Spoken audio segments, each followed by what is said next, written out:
When I reflect on my life, I always thought I was living my dream, or at least my version of it. A decade ago, I married Sophie, a woman who had an undeniable presence, someone who could brighten a room simply by walking into it. She possessed an effortless charm that made me feel fortunate just to be by her side.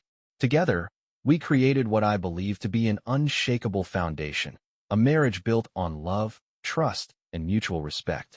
We weren't extravagant, yet from the outside, our life seemed enviable. Our children, Lily and Oliver, were the center of my world. Lily, with her endless curiosity and love for drawing, and Oliver, who could spend hours meticulously constructing intricate Lego castles, made every day feel meaningful. Our life had a comforting rhythm: family dinners, Saturday morning soccer games, cozy movie nights with bowls of popcorn. It felt like a steady, reassuring routine, something warm and familiar. Sophie and I worked as a team.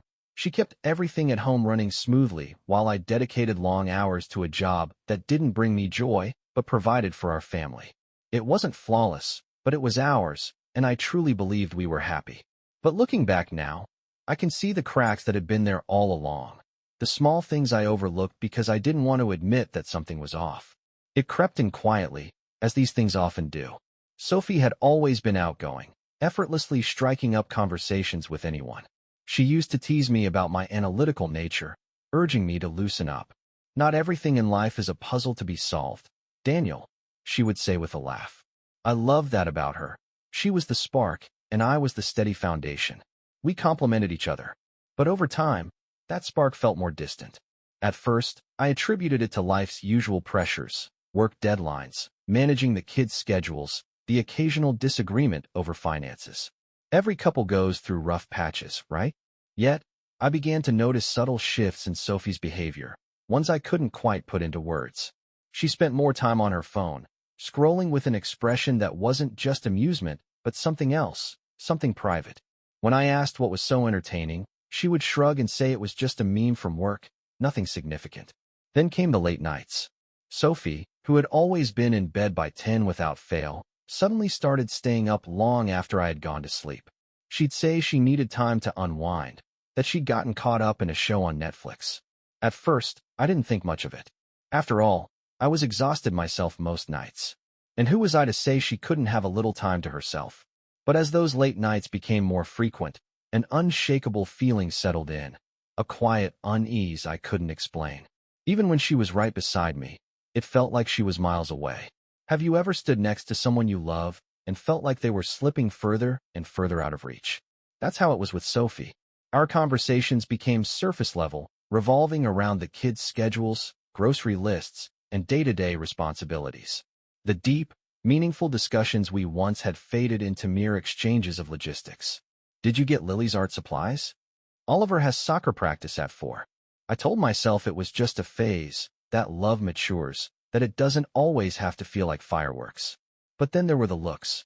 Moments when I caught her gazing at me, but not really seeing me. It was as if she was looking past me, through me.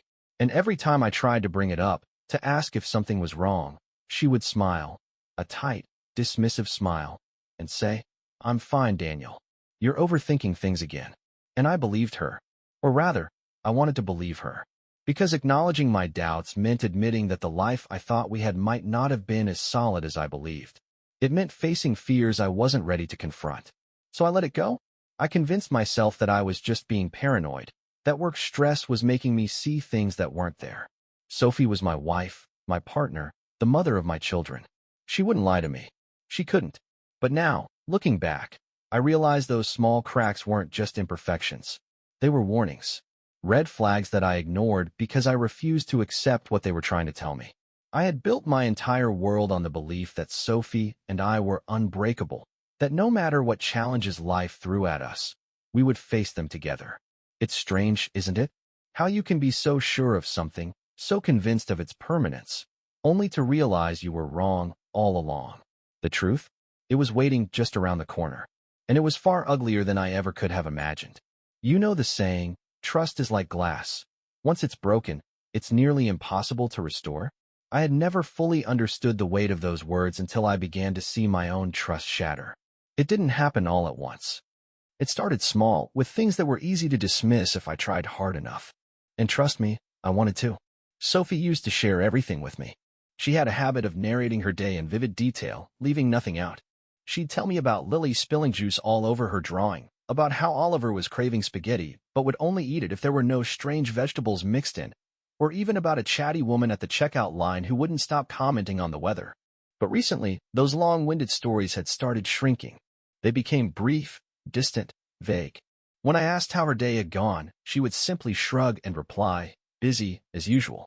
No elaboration, no small anecdotes, just a flat, impersonal response. At first, I convinced myself she was just exhausted. After all, who isn't?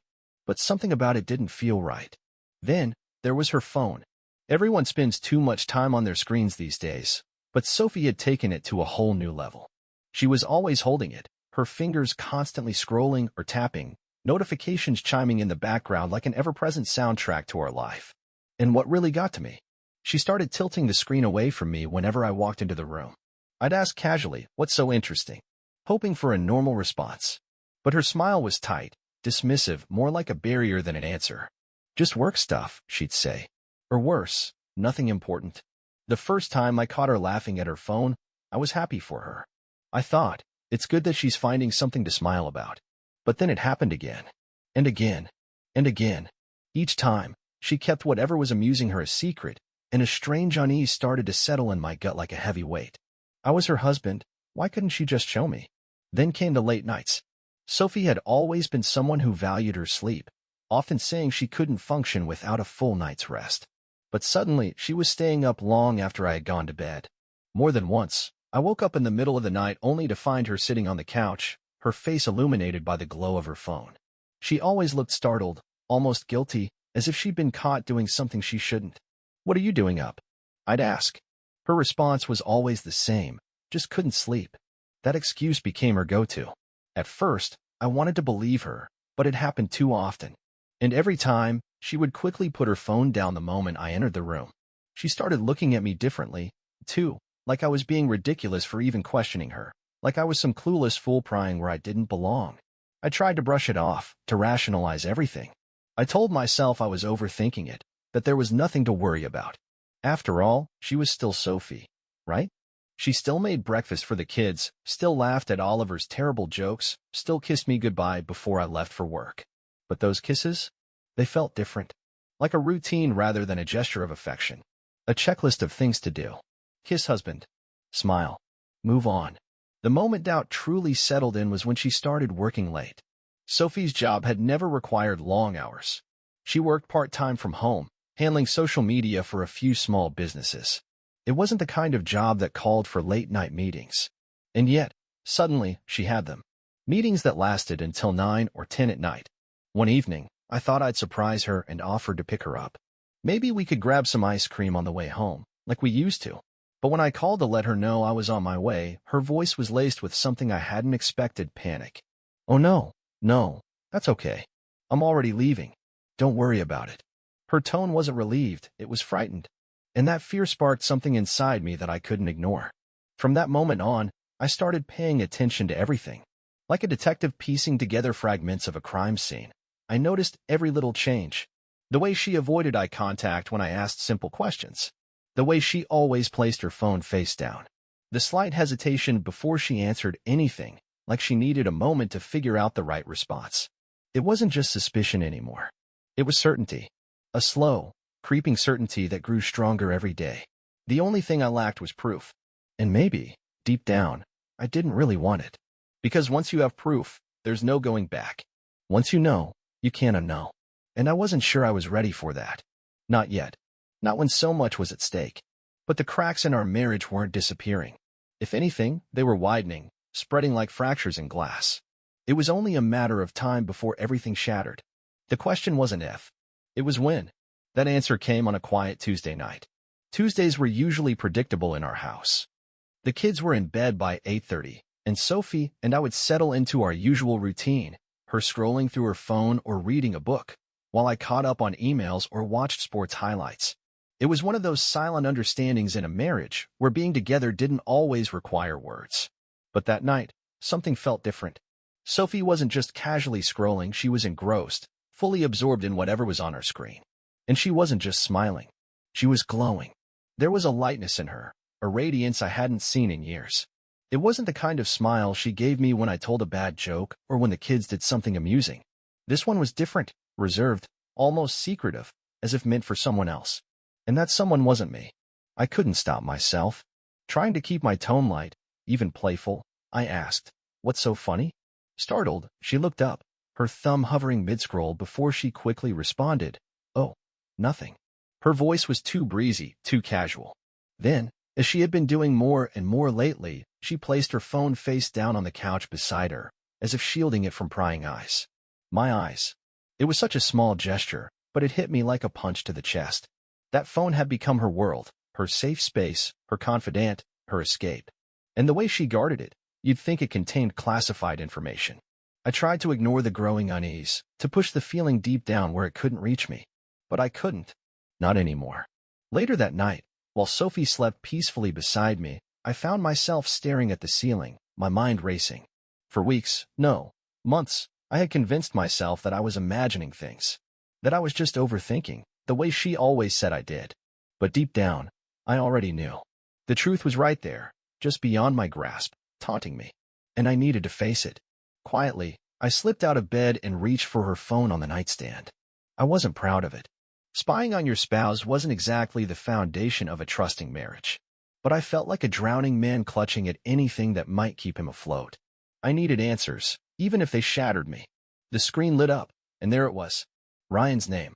Dozens of messages, their conversation pinned to the top like a priority. My stomach twisted as I scrolled through them. "Can't wait to see you again tomorrow. You always make me laugh. No one understands me like you do. That dress you wore today? Wow." Each message hit like a gut punch, knocking the air out of me. My hands trembled as I scrolled further, reading their inside jokes, their shared laughter, their moments of connection, ones I hadn't been part of in years. There were no confessions of love, no inappropriate pictures, nothing outright damning. But the meaning behind the words was clear. This wasn't just friendship. This was intimacy, something she had no right to share with another man. I sat there, staring at the glowing screen, my mind spinning. How long had this been happening? Was it just messages, or had it gone further? I didn't know, and I wasn't sure I wanted to. But one thing was painfully clear. I was no longer the person she turned to when she needed to laugh, to vent, to feel seen. Ryan had taken that place. The next morning, I couldn't hold it in any longer. I had to confront her. Holding up her phone, I said, "Sophie, do you want to explain this?" Her eyes widened, flashing with a mix of shock and anger. "You went through my phone?" She snapped, yanking it from my grip. "How dare you invade my privacy?" I let out a bitter laugh. "That's what you're upset about? Not the fact that you're having intimate conversations with another man?" She scoffed, brushing it off. "It's not what you think. Ryan is just a friend. We talk, we joke, that's all. Just a friend." My voice was rising now. "Do you send all your friends messages about how much you can't wait to see them? About how no one understands you like they do?" Her face turned red, and for a moment, she was silent. Then she spoke the words that would haunt me for days. "You don't understand, Daniel. I needed someone to talk to. Someone who listens." That was when it hit me. This wasn't just about Ryan. It was about us, or what was left of us. The version of our marriage that had slowly faded over time. She felt something was missing, and instead of turning to me, she had found someone else to fill the void. Someone who wasn't her husband. I wanted to scream. I wanted to demand answers. But instead, I turned and walked away. Not because I was calm, but because I was terrified of what I might say, terrified of what she might admit, terrified of the reality that our seemingly perfect life was unraveling before my eyes. I thought I had seen the worst of it. The secrecy, the messages, the distance growing between us. But I hadn't. Not even close. If there's one moment I'll never forget, it's that day at the park. The day everything fell apart in the most humiliating, gut-wrenching way imaginable. It was supposed to be a simple family outing. Just me, Sophie, and the kids. Lily had been begging to fly her new kite, and Oliver wanted to show off his soccer skills. I had convinced myself that maybe, just maybe, this day could be a reset for us. A reminder of what we had built together. A chance to bring us back. With hopeful determination, we packed a picnic, loaded the car, and headed to the park. The kids ran ahead, excitement buzzing in the air. while Sophie and I spread out a blanket under a tree. But she was distant, distracted. Her eyes kept flicking to her phone, her fingers itching to check whatever was waiting there. I clenched my jaw, swallowing the frustration rising inside me. I didn't want to ruin the day. Not when I was trying so hard to hold on to what was slipping through my fingers. For the sake of the children, I reminded myself. Everything I did, every choice I made, was always for them. That thought should have been enough to steady me, but something felt wrong. Sophie's eyes kept darting around, as if she were expecting someone. I noticed it but chose to ignore it, unwilling to cause a scene, especially here, especially now. Yet, despite my silence, a heavy feeling settled in my stomach. And then, as if on cue, he appeared. Ryan. He strolled through the park with the confidence of someone who thought he belonged everywhere. A smug grin stretched across his face, and the moment Sophie saw him, her expression changed. The way her eyes lit up, the excitement in her posture, it was a reaction I hadn't seen from her in years. My heart sank. She stood up as he approached, her body shifting in a way that made my blood run hot. This wasn't just a casual greeting. She was thrilled to see him. Ryan didn't hesitate. Hey, he called out, his voice carrying through the park. He greeted Lily and Oliver like old friends, ruffling Oliver's hair and complimenting Lily's kite. My children, completely unaware of the tension gripping me, laughed and chatted with him as if he were someone they admired. I stood up, my hands balling into fists at my sides. What are you doing here? My voice was sharp, cutting through the moment like a blade. Ryan barely reacted. Sophie mentioned you'd all be here. Thought I'd stop by and say hi. Sophie shifted uneasily but didn't deny it. She didn't even look at me. A frayed thread of patience snapped inside me. This is a family outing, I said, my voice steady even though my hands trembled. You're not part of this family. Ryan lifted his hands in mock surrender. Whoa, easy. Just being friendly. The word felt bitter. Friendly? That didn't explain the late-night messages, the whispered conversations, the way Sophie seemed to be caught in his orbit, unable or unwilling to pull away. And then it happened. The moment that turned my restrained fury into something uncontrollable. Ryan ignored me completely, turning to Sophie with a casual confidence that made my stomach twist. You look stunning today, he said, his voice full of familiarity. As always. Before I could react, he leaned in, right there, in front of our children. His lips brushed against her cheek. Don't you dare, I growled, but the damage was already done. Something inside me snapped. I didn't think, I just moved. My fist connected with his jaw before I even registered the motion. The impact was sickening, a dull crack that seemed to echo through the park. Ryan stumbled back, gripping his face, stunned. For a brief moment, silence hung in the air. And then chaos erupted. Sophie's scream cut through the stunned hush. She grabbed my arm, eyes wide with shock. What are you doing, Daniel? Lily and Oliver stood frozen, their kite forgotten, the soccer ball rolling away unnoticed. Ryan straightened, his face twisted with pain and rage.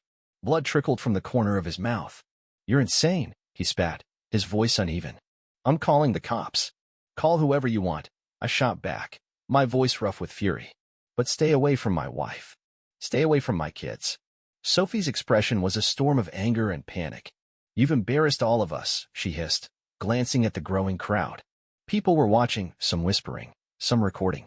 What was supposed to be a peaceful day at the park had spiraled into a spectacle. But in that moment, I didn't care. The only thing on my mind was the way Ryan had crossed the line, how Sophie had led him, and how my children had to witness the fallout. Ryan muttered something under his breath as he stumbled away. My fist remained clenched, my breath uneven. Sophie turned to me, her face pale, her eyes burning with anger. You've ruined everything, she said, her voice trembling. Everything. I wanted to argue, to tell her she was the one who had broken us, but the words refused to come. I stood there, watching as she gathered the children and walked away, leaving me standing alone in the middle of the park, surrounded by strangers who had no idea what had truly led to this moment. And then, I understood. No matter how much I loved her, no matter how desperately I wanted to fix what was broken, we had crossed a point of no return. It wasn't just Ryan's jaw that had shattered today. It was the last fragile thread holding our marriage together.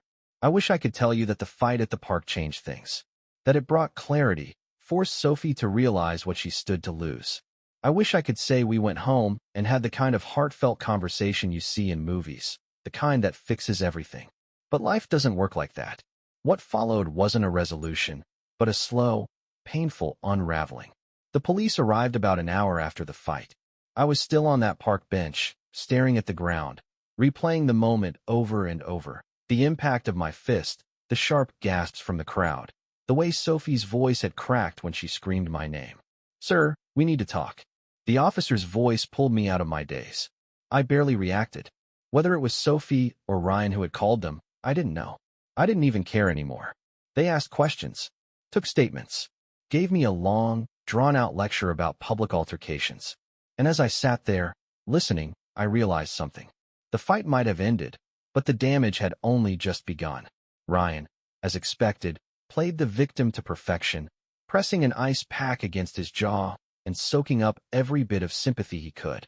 He slurred his accusation, claiming I had attacked him without reason. Without reason. The nerve of that man. They didn't arrest me, at least, not immediately. But I could tell this wasn't over. Ryan made his intentions clear. He was going to press charges. And Sophie? She remained silent throughout the entire ordeal. That silence cut deeper than anything Ryan could have said. She didn't defend me. She didn't offer any explanation for my actions. She simply stood there, holding the kids, looking at me like I was a complete stranger. The drive home was suffocatingly quiet. Lily and Oliver sat stiffly in the back seat, their faces pale, their eyes flickering between me and Sophie, as if afraid of what might happen next. I wanted to reassure them, to tell them everything would be okay. But how could I, when I wasn't sure of it myself? When we arrived home, the silence finally broke. The moment the kids were out of earshot, Sophie turned to me, her voice sharp with fury. "What were you thinking, Daniel?" she hissed. "Do you even realize what you've done?" I snapped back, my frustration boiling over. "What I've done? Are you serious right now? Did you even see what he was trying to do? He had no right to be there. Sophie, no right at all." My fists clenched involuntarily as the memory of Ryan leaning in to kiss her seared through my mind. I couldn't just stand there and let him disrespect me.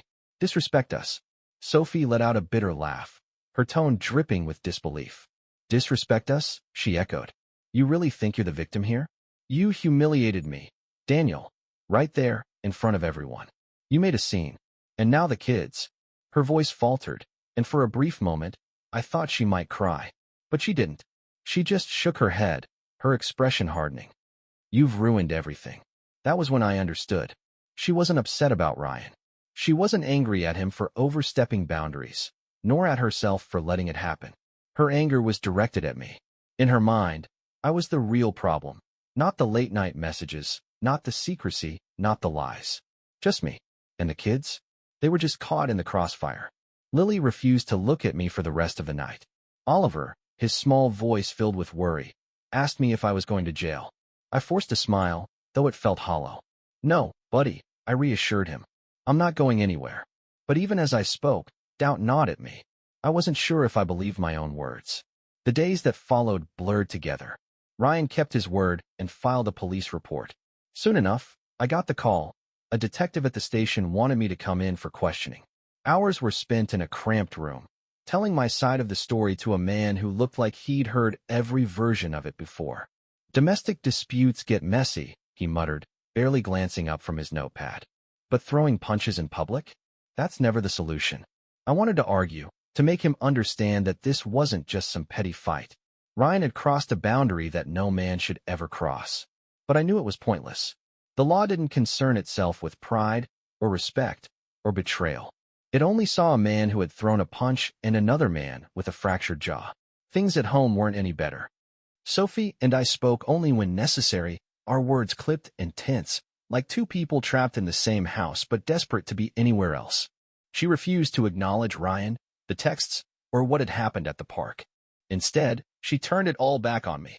"You can't keep blaming him for everything," she said one night, her voice cold. "You need to take a long, hard look at yourself, Daniel." Look at myself. The irony of that statement was almost laughable. But as much as I wanted to lash out, to tell her exactly what I thought of her and her so-called friend, I held my tongue. Lily and Oliver were upstairs, already struggling to understand what was happening around them. I wouldn't add to their burden. So, I stayed silent.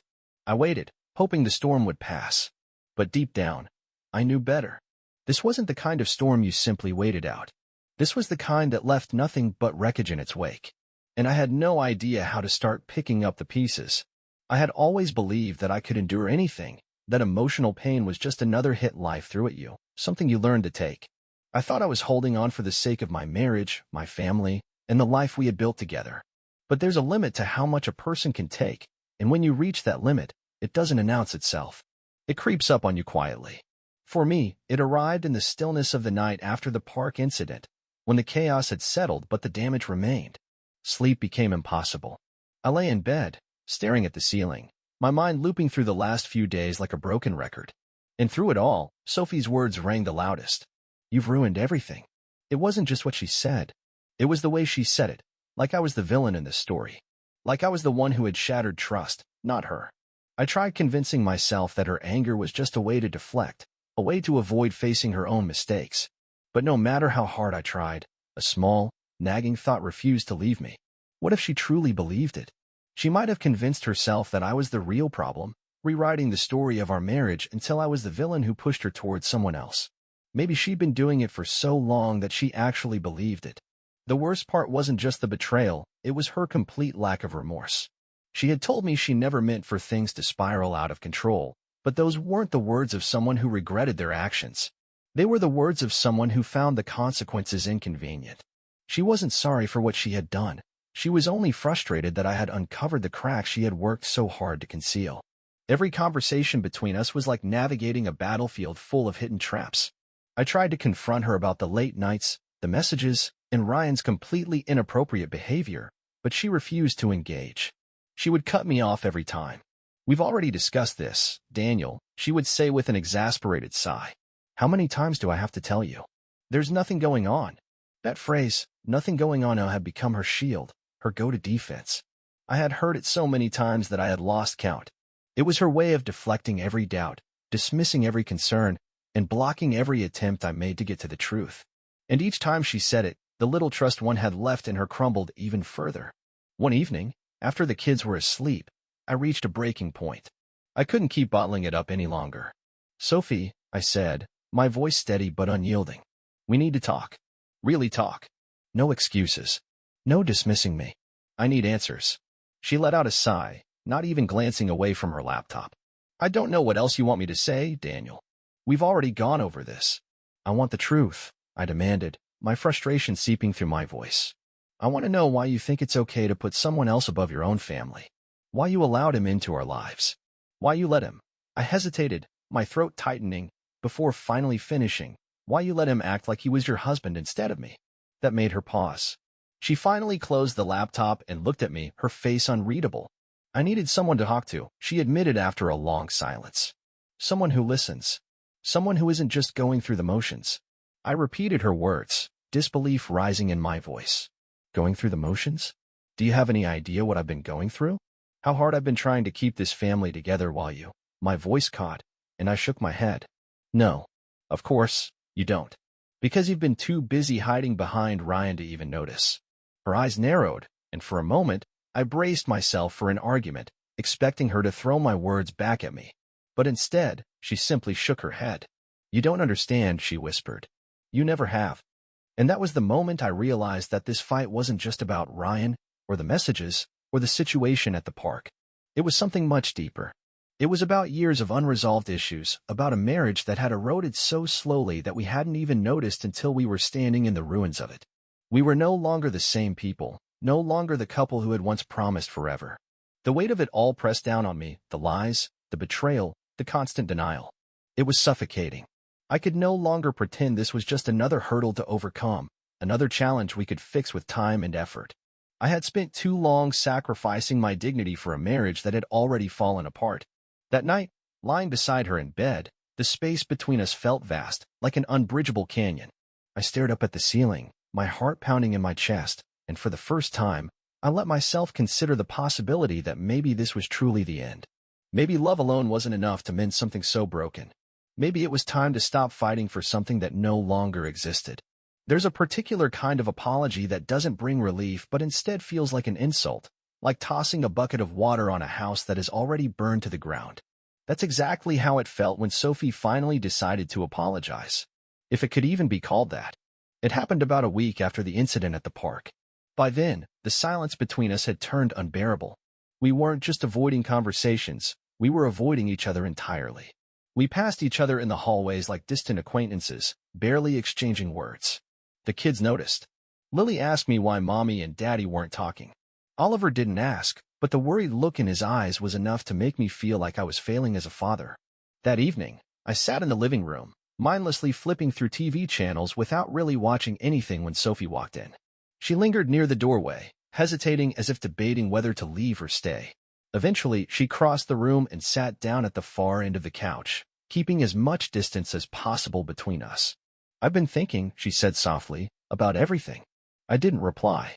I just waited, unsure if I even wanted to hear what she had to say. "I'm sorry," she finally said after a long pause.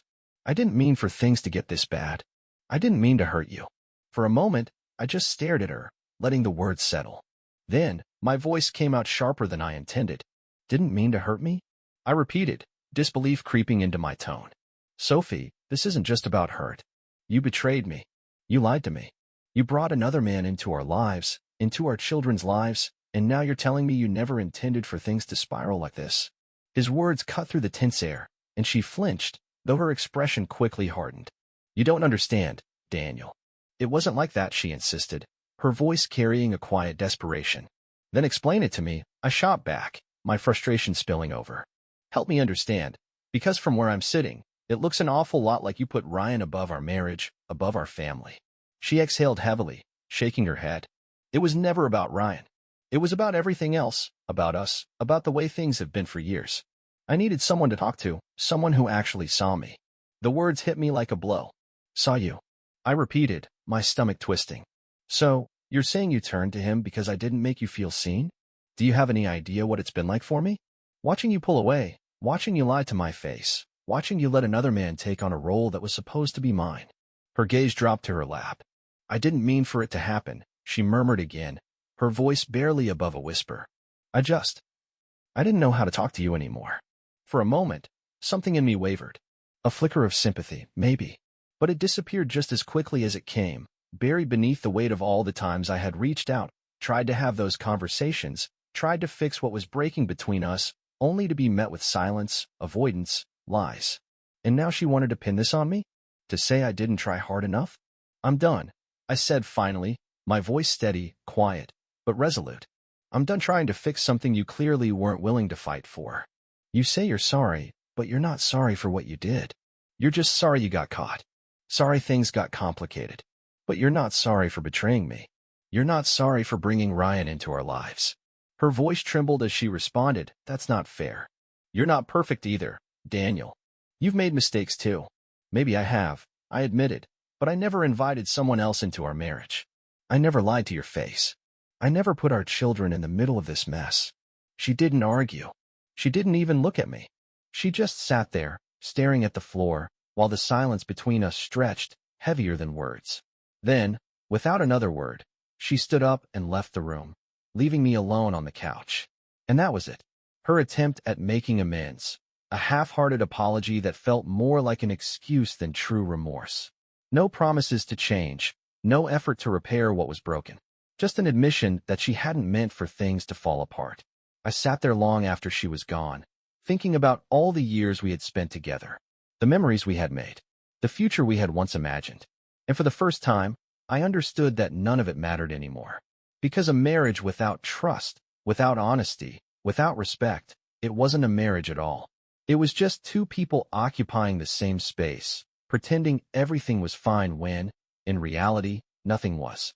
And I couldn't pretend anymore. The moment I decided to leave wasn't dramatic. There was no yelling, no final explosive confrontation.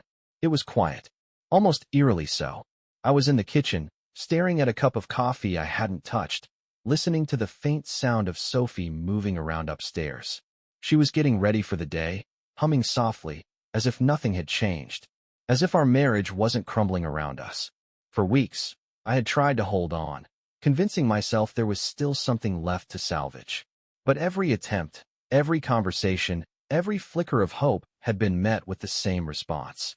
A wall of deflection, denial, and empty apologies. Sophie either didn't see how deep the cracks in our marriage ran, or she simply didn't care enough to fix them. The only thing anchoring me was our children. Lily and Oliver didn't deserve this. They didn't deserve to grow up in a home filled with tension, where their parents barely spoke, where their father walked on eggshells every single day. I realized then, staying wasn't saving them. It was hurting them. They deserved better, even if it meant their parents weren't together anymore. So, I made my decision. I packed a bag, just enough for a few days, and set it by the door. When Sophie came downstairs and saw it, her expression didn't show shock. Instead, there was something closer to resignation, like she had been expecting this all along. "You're leaving," she said. It wasn't a question. "I am," I answered, my voice calm, though inside, I felt anything but. "I can't do this anymore, Sophie. I've tried. God knows I've tried. But this, whatever this is, it's not a marriage. And it's not something I can live with." She didn't fight me on it. She didn't plead for me to stay. She just nodded, her gaze flickering toward the bag as if it confirmed something she had already accepted. "What about the kids?" she asked quietly. "I'll come back to see them," I assured her. "I'm not abandoning them, Sophie. I'm leaving because I love them. Because I can't be the father they need while I'm stuck in this mess." She didn't say anything after that. She just stood there, silent. That silence, that cold and hollow stillness, told me everything I needed to know. It wasn't just the final moment of our marriage. It was the undeniable end of us as anything more than two people sharing the responsibility of raising our children from a distance. That first night alone was the hardest. I checked into a small, rundown motel at the edge of town, the kind of place people end up in when they have nowhere else to go. The room was cramped, the mattress lumpy, and the air conditioner rattled persistently through the night.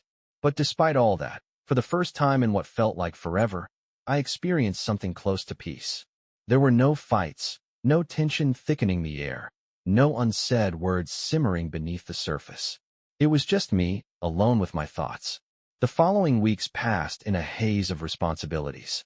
I had to find a place to live, sort out the details of custody, and, most painfully, figure out how to explain everything to Lily and Oliver without breaking their hearts. The confusion in their eyes was gut-wrenching. Lily, ever hopeful, asked why I couldn't just fix things and make everything the way it used to be. And Oliver, quieter, more introspective, simply hugged me and whispered, "I love you, Daddy." Those words nearly shattered me. But I kept going. I found a modest apartment not far from their school, close enough to remain a constant presence in their lives. I buried myself in work, not out of passion, but because it was a way to keep my mind occupied. Little by little, I started to rebuild. It wasn't an easy road. The loneliness was overwhelming at times, and I missed the kids more than I ever imagined possible. Even though I knew deep down that leaving had been the right choice, I couldn't shake the feeling that I had failed, that I should have tried harder to hold my family together. But then I'd remind myself, staying would have been the real failure. Staying would have meant sacrificing my self-respect, my sanity, and the possibility of something better, not just for me, but for my children as well. The first time I truly felt like I could breathe again was during one of my weekends with Lily and Oliver. We spent the day at the park, the same park where everything had once unraveled. But this time, there were no lingering resentments, no unexpected confrontations, no tension lurking beneath the surface. It was just the three of us, playing, laughing, and rediscovering the kind of simple happiness I had almost forgotten existed. At one point, Lily looked up at me, her face flushed from running around. "You seem happy, Daddy," she said. Like, really happy. And for the first time in a long while, I realized she was right. I was happy. Not because everything had magically fallen into place, because it hadn't, but because I was finally free. Free from the deception, the heartache, and the exhausting struggle to mend something that had been broken beyond repair. Sophie and I still spoke, of course. We had to, for the sake of the kids. But our conversations were now brief, strictly about logistics, and stripped of any lingering emotion. I no longer felt anger toward her, only a quiet sense of pity. Pity for what she had lost, for the choices she had made. But I didn't dwell on it. That chapter of my life was closed. And as I watched Lily and Oliver chasing each other through the park, their laughter filling the air, a realization settled within me. Endings aren't always tragic. Sometimes they're necessary. Sometimes they're the only way to make room for a new beginning.